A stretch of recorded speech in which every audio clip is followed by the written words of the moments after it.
La Facture, émission 592. Aujourd'hui, nos hôtels veulent-ils vraiment recevoir des personnes handicapées? Je sens vraiment pas accueilli comme personne. Je trouve la loi est trop sévère. Il faut faire quelque chose, puis il faut qu'ils respectent la loi. Aussi, les pompiers, c'est gratuit. Pas toujours.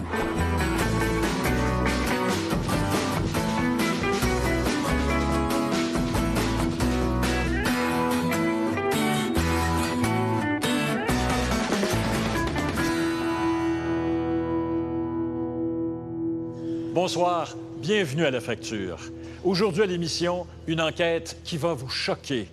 Une de nos équipes a visité ou pris contact avec 60 hôtels de la région de Montréal. Nous voulions vérifier si les personnes handicapées ou à mobilité réduite y ont accès.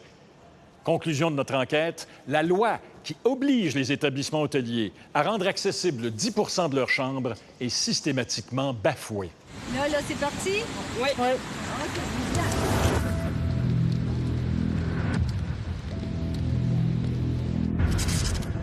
Mais j'étais fâchée de ce que je voyais. Un hôtel devrait avoir 10 % de chambres accessibles. Je sens vraiment pas accueilli comme personne. J'aime voyager. Ah ouais, t'aimes voyager? Où tu vas?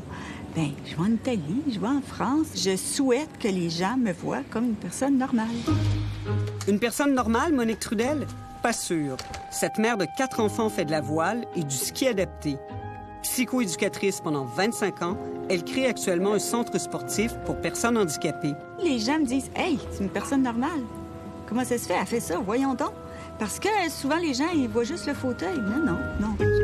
Elle s'est aussi présentée aux dernières élections municipales à Montréal. Mes objectifs à moi, c'était de parler de l'accessibilité universelle. Au Québec, depuis l'an 2000, la loi est claire.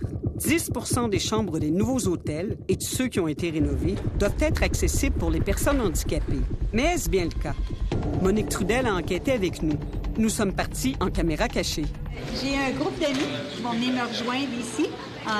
C'est des personnes qui ont besoin de chambres accessibles. Notre prétexte, l'organisation d'un voyage de groupe pour une vingtaine de personnes en fauteuil roulant au mois de novembre. Bon, ben on a un problème. Tout d'abord, on remarque que si la plupart des entrées des hôtels sont accessibles aux fauteuils roulants, il y a parfois des obstacles, comme ici, où on doit monter un trottoir. Non, mais 1, 2, 3. Là, il faut passer entre les autos du débarcadère pour accéder à la rampe d'accès. Rentrer par un garage. Non. Celle-là, là. Non. J'aime pas ça. Malheureusement, c'était loin d'être la pire entrée. Bonjour, est-ce qu'il y a une autre porte pour les fauteuils roulants? Oui, vous pouvez prendre l'arrière. Dans ce chic hôtel, on ne peut entrer avec le fauteuil roulant par la porte principale. On nous demande de passer par l'arrière du bâtiment. On embarque là-dessus pour aller à l'hôtel? C'est la seule façon. On est dans les poubelles, là. À la réception, on est loin de s'excuser de notre entrée avec les poubelles. C'est un bon charge où on fait passer toutes les marchandises, oui, pas seulement que les poubelles. Si vous avez un problème à passer par l'arrière, dans ce cas-là, je ne pourrais rien faire pour ça. L'entrée de la marchandise. Manque de respect, là. Manque de dignité. André Leclerc a fondé il y a 30 ans Qui roule, un organisme voué à l'intégration des personnes handicapées dans le domaine du voyage. C'est pas le type de charité. C'est un marché à accueillir. Au Québec, c'est à peu près 800 000 personnes. C'est 15 % de la population. Aux États-Unis, 50 millions. En Europe, 55 millions. Au Canada, 4 millions. André Leclerc, vous le connaissez peut-être. Il a inspiré le personnage du handicapé de Jean-Marc Parent. Mais il y a des situations qui lui font perdre son sens de l'humour. Vous voyez qu'il y a encore beaucoup de travail à faire. Du travail à faire, en effet. On voit rapidement que le 10 % de chambres accessibles n'est pas respecté. Est-ce que je peux savoir combien vous avez de chambres accessibles? 1, 2 chambres. C'est ça, c'est dans les chambres? 3. 19. 19? 19? 6. 6 chambres? Oui. On en a 21. 21, OK. Donc, on a 8 en total. Nous avons appelé et visité plus de 60 hôtels dans la grande région montréalaise. Notre constat est troublant. Aucun hôtel enquêté ne respecte la loi.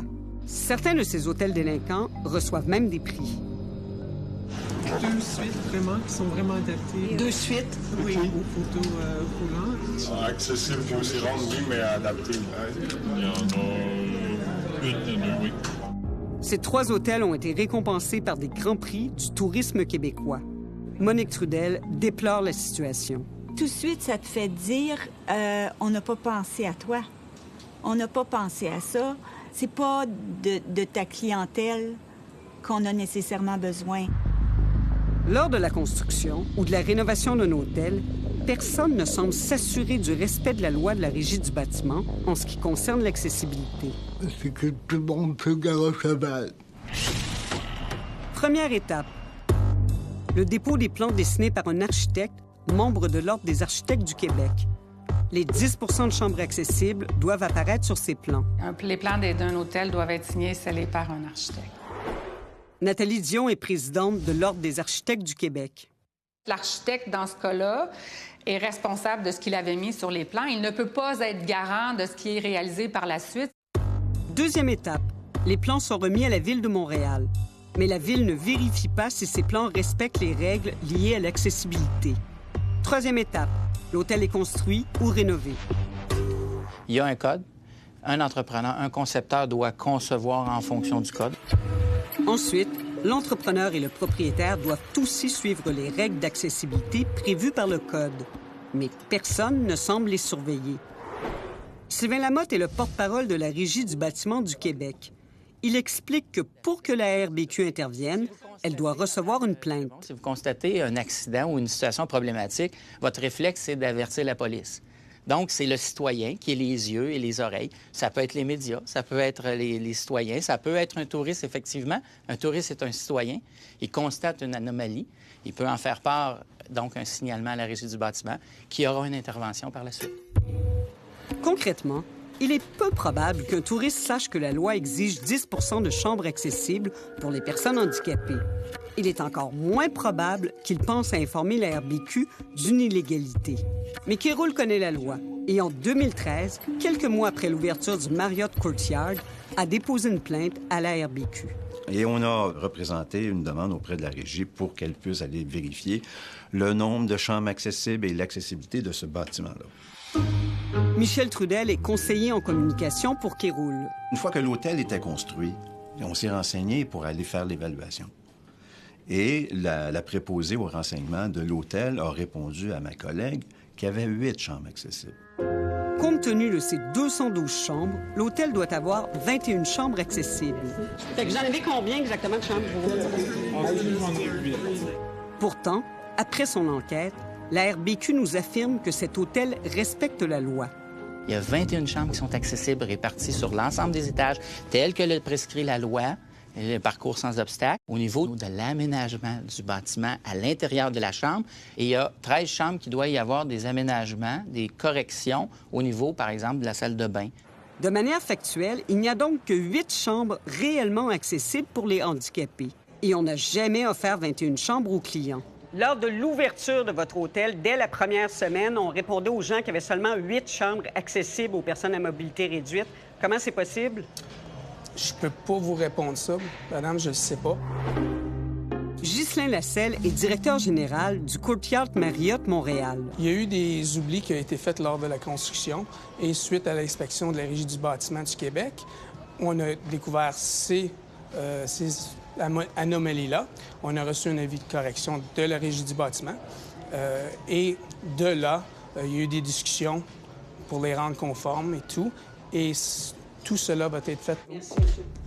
Cet hôtel aura donc bientôt son 10 de chambres accessibles aux personnes à mobilité réduite.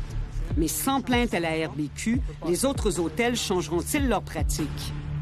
On voit que le comptoir y est adapté. Trouvez-vous la loi trop sévère?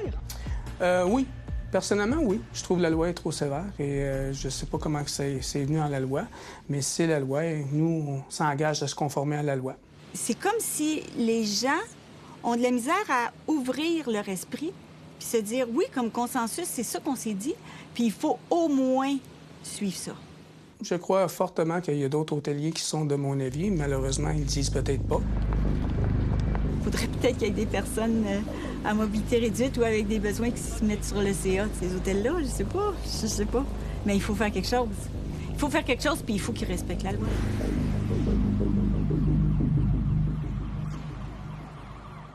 Les normes sur l'accessibilité ne s'adressent pas qu'aux hôtels. Les restaurants aussi doivent répondre à des normes sur l'accessibilité. Vous l'avez vu, sans plainte, la Régie du bâtiment ne bougera pas. Mais puisqu'il ne faut pas nécessairement être une personne handicapée pour porter plainte, il faudrait peut-être que nous nous y mettions tous pour que ça change. Après la pause, les chambres désignées comme accessibles le sont-elles vraiment? Moi, là, je peux pas embarquer dans le lit. Faut que quelqu'un me prenne dans ses bras. Si le lit est trop haut puis quelqu'un n'est pas capable de transférer pour aller se coucher, bien, ça ne devient plus une chambre accessible.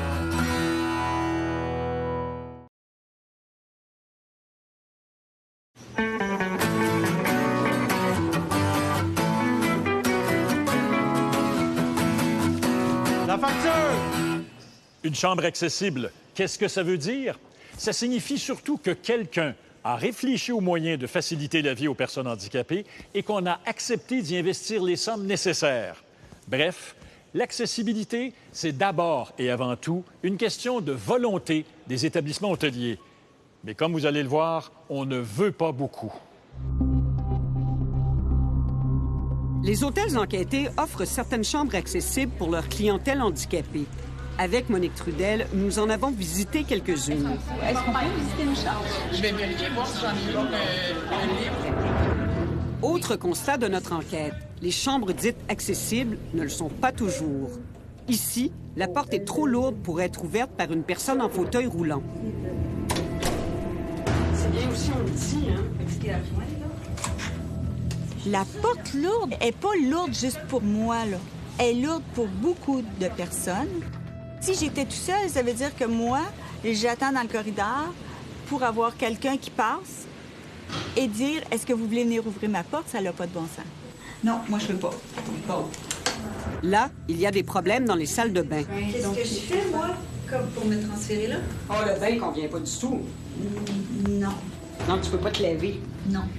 Ben tout seul. Il faudrait que j'aille de l'aide ou que j'aille... Non, moi, je peux pas. Parfois, il faut déplacer des meubles pour circuler avec le fauteuil roulant. OK, il faut tasser le meuble. On peut tasser le meuble, on peut même tasser le sofa un petit peu par en arrière. Et presque partout, nous nous sommes butés à un obstacle de taille, des lits trop hauts. Moi, là, je peux pas embarquer dans le lit. Faut que quelqu'un me prenne dans ses bras. On a essayé d'aménager au maximum. Comme les lits, il me semble, c'est pas très compliqué, non? Ben, ça ne va plus dans le standard. Le standard de l'hôtel doit avoir des lits... Le designer. OK, pour les designers, OK. Ouais, c'est ça. Donc, on essaie de se conformer au maximum des deux qu'on peut, mais c'est pas évident. Finalement, c'est les designers qui gagnent. Un petit peu. Une mode qui cause bien des problèmes aux personnes en fauteuil roulant. On est toujours « Peux-tu m'aider à? Peux-tu m'aider à? Peux-tu m'aider? » Alors que ça serait plus facile de rentrer puis de se sentir bien. Sophie Langto est directrice de Société Logique. Elle connaît les règles de la RBQ sur le bout des doigts. Avec elle, nous visitons un hôtel dont les chambres sont parfaitement adaptées aux besoins d'une clientèle handicapée.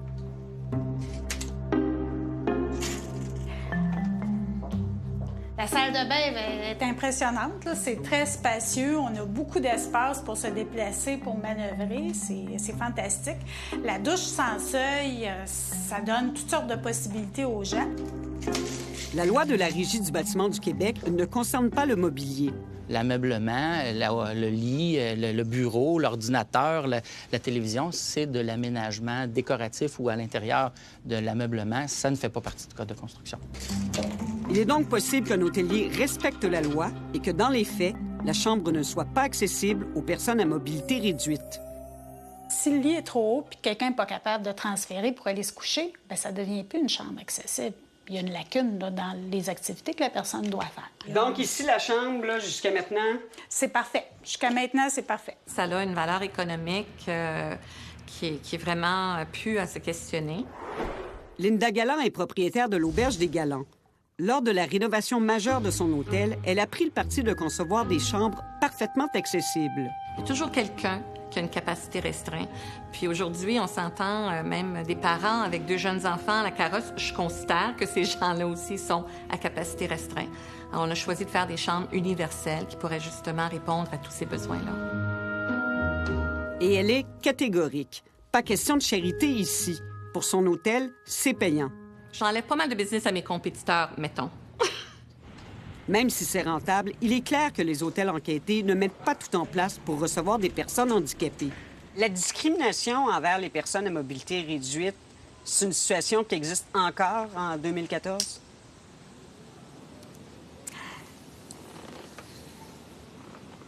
Je dirais oui. Je dirais oui. La discrimination touchant les personnes handicapées fait l'objet d'une grande partie des plaintes à la Commission des droits de la personne et de la jeunesse. Karina Montmigny y est conseillère juridique. La Charte des droits et des libertés de la personne revêt un caractère particulier, c'est-à-dire que c'est une loi de nature quasi constitutionnelle, qu'elle prévaut sur l'ensemble des lois et la réglementation du Québec. Quand les hôtels ne respectent pas la loi sur l'accessibilité, ils s'exposent non seulement aux sanctions de la RBQ, mais aussi à celles de la Commission des droits de la personne. La Commission a le pouvoir d'émettre des mesures de redressement.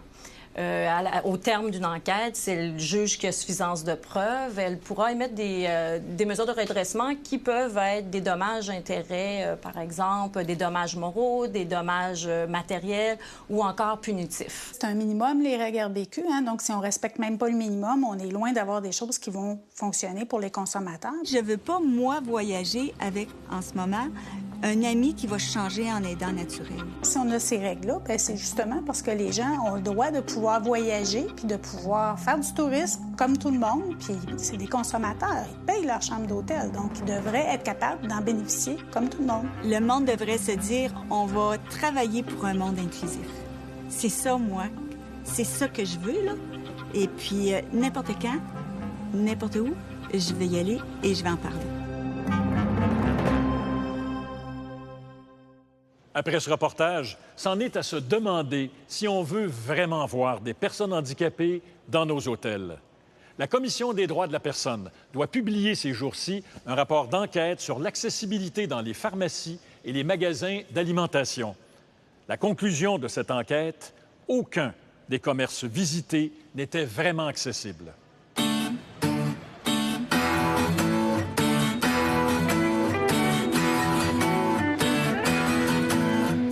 Le jeu du vrai ou faux maintenant.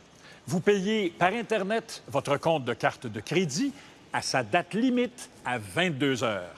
Quelques jours plus tard, vous vous rendez compte que votre institution financière a inscrit votre paiement pour le lendemain, bref, que vous paierez des intérêts. Alors, vrai ou faux, votre institution financière peut changer la date réelle de votre paiement. La réponse après la pause.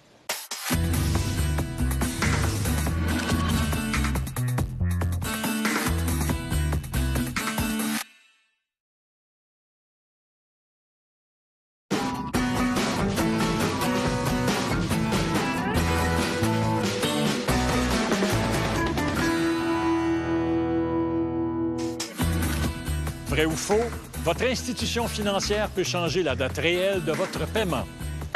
Vrai. Mais il y a une condition.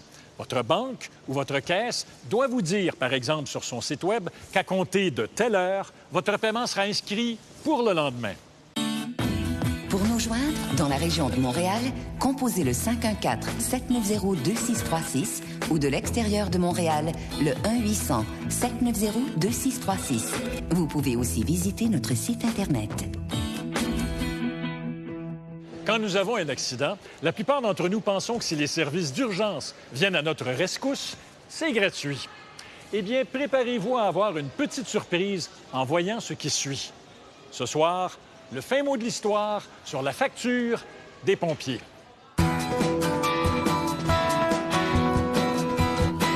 René a toute une surprise en ouvrant son courrier. Une facture de 900 $ de la ville de Sainte-Anne-des-Aigles. René n'y habite pas, mais il y a 6 mois, il a eu un petit accident d'auto dans cette ville. L'autre conducteur impliqué avait appelé le 911. Les pompiers se sont présentés. Même si ce n'était qu'un petit accrochage, les pompiers avaient débranché les batteries des véhicules. D'où la facture de 900 $.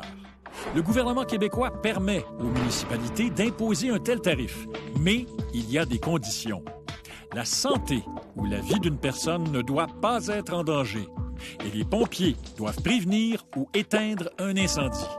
Heureusement pour René, son assureur va payer cette facture puisque les dommages à son véhicule sont couverts. Mais si René n'avait été assuré que d'un bord, comme on dit, il aurait dû assumer lui-même la facture si il avait été déclaré responsable de l'accident. Le fin mot de l'histoire, le 911, si nécessaire, mais pas nécessairement le 911.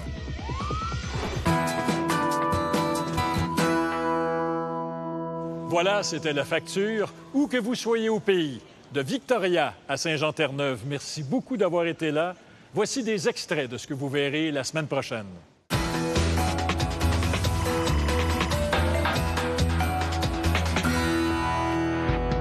J'ai perdu des clients, sûrement. Cet hôtel n'a aucune chambre de disponible pour la période demandée. Leur hôtel est sur des sites de réservation en ligne. Est-ce que vous en avez des chambres de disponibles? Bien sûr, bien sûr. Des clients détournés. C'est sûr que le client il est redirigé ailleurs. Je trouve qu'il essaie de nous tuer à petit feu. C'est comme s'il me vole mon nom, il me vole mon image. C'est une guerre de pouvoir, là. Et c'est très abusif.